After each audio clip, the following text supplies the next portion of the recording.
Christ, an enigma that only Christ herself can decipher. Part 4.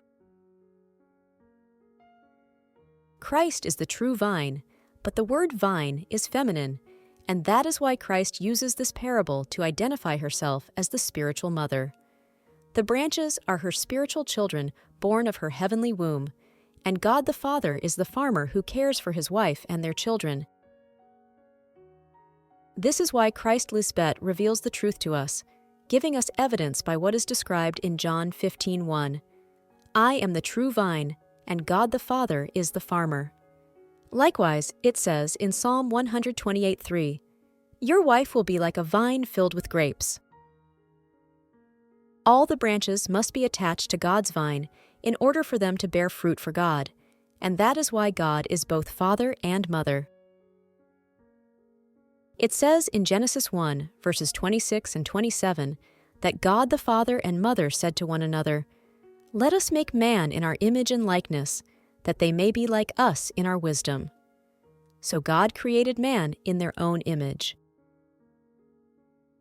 God created their image and likeness of male and female in the mind of man.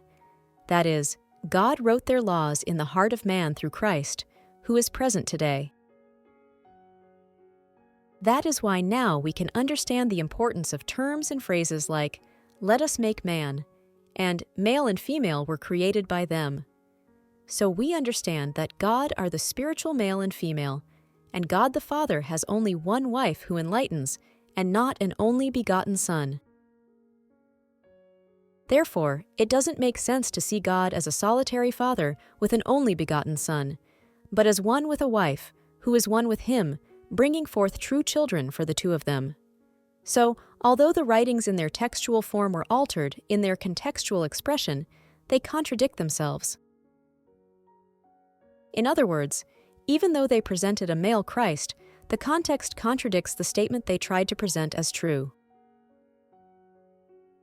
Now, after understanding that religious people have created a great labyrinth of lies by twisting what is written and establishing it as the truth, imagine the nonsense that has been spread by the different currents of theological interpretation that have been taken from those distorted sources. That is why we announce to the world that Christ is already in our midst. She is a woman. Her name is Lisbeth.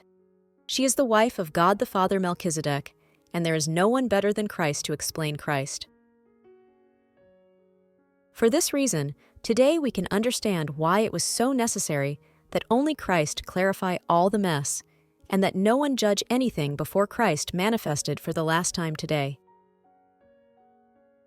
That is why Christ Lisbeth is putting all things in order today, giving us life and immortality through her word, and giving the correct explanation to all these mysteries that were hidden until her coming.